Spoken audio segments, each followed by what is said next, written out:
Bonjour à tous et bienvenue dans mes petits papiers, je suis Judith, démonstratrice Stampin' Up et je vous propose de réaliser ensemble aujourd'hui la carte qui a été faite pendant mon premier atelier Zoom qui a eu lieu mardi dernier.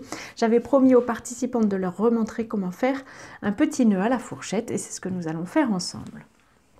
Pour la préparation de la carte, le matériel est assez simple, je vous donnerai tout, je vous redonnerai tout sur le site internet. J'avais tout donné aux participantes avant la participation, évidemment, pour qu'elles puissent préparer leur matériel avant le démarrage. Alors, pour la décoration, je vais d'abord poser mon ruban sur cette petite bande blanche.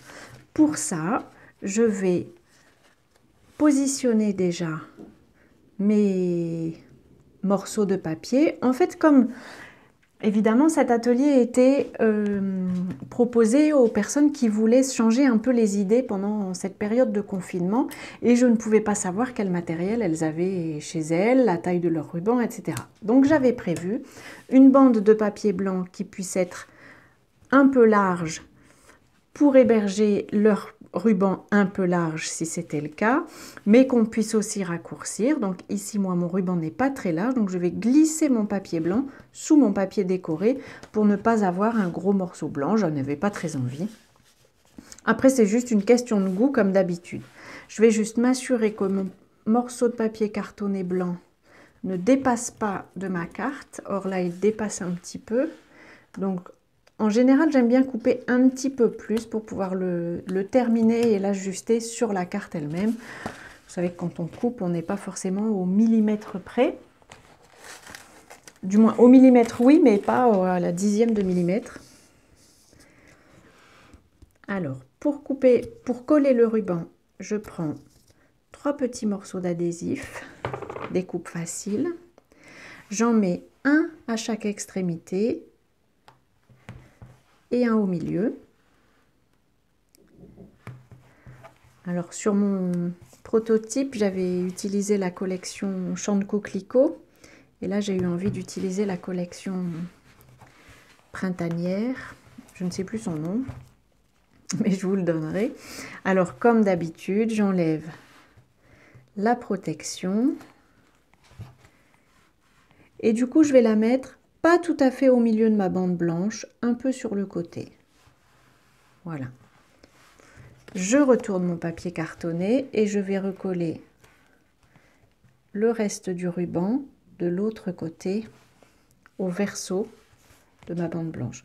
Du coup, ici, ça n'est pas bien grave si mon adhésif dépasse un peu du ruban, puisque de toute façon, le tout va être collé sur la carte. Voilà. Justement, pour coller le tout, je positionne mon papier décoré et je vais coller ma bande blanche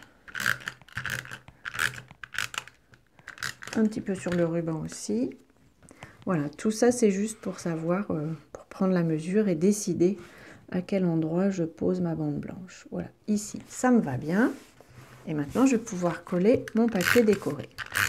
En fait, le motif de cette carte, j'en ai emprunté une bonne partie à Connie Stewart, qui est une démonstratrice américaine, mais vous savez que les Américaines n'ont pas le même standard que nous en carte, donc en général, je regarde un peu le visuel qu'elle a fait et je reprends mes mesures en repartant de rien.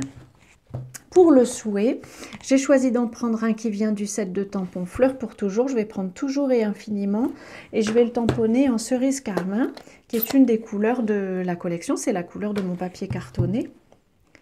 Je vais le tamponner sur un reste de carte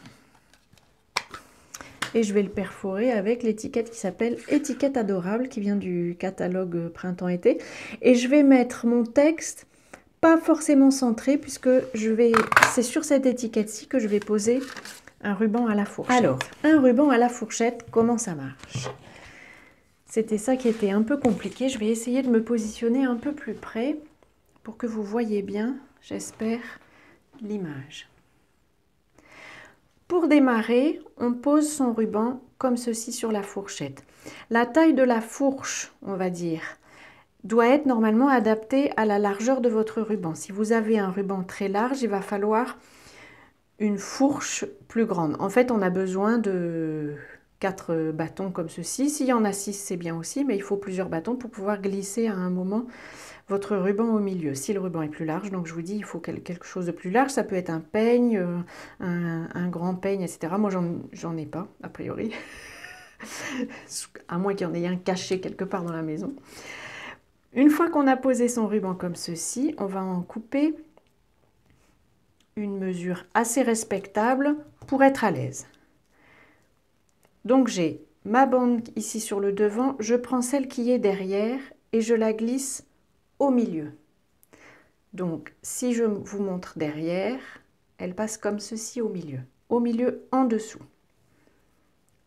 comme ceci. Je tire un petit peu mais je laisse une petite boucle. Je repasse le même morceau de ruban au milieu, au-dessus.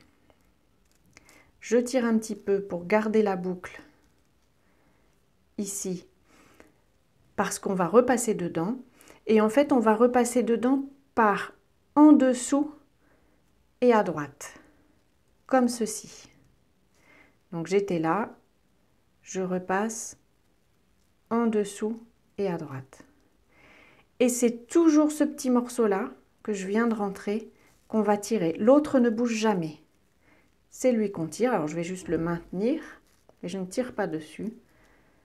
Je ne tire que sur le morceau qui voyage depuis tout à l'heure. On peut serrer, on l'enlève, et voilà. On a un joli petit nœud, bien égal, quelque chose que je serais totalement incapable de faire sans la fourchette. Ensuite, du coup, forcément, il a des jambes un peu grandes, mon nœud, donc je vais en couper une partie. Voilà. Et je vais pouvoir le coller avec un point de colle sur mon étiquette. Dès que j'aurai retrouvé un point de colle, voilà. Et donc, puisque j'ai la place, je vais le mettre à cet endroit-ci. L'étiquette elle-même, je vais la coller avec des Dimensionals, comme ça lui donne un petit peu de hauteur, on va dire. Ah, j'en ai mis 2. Voilà. J'enlève la protection.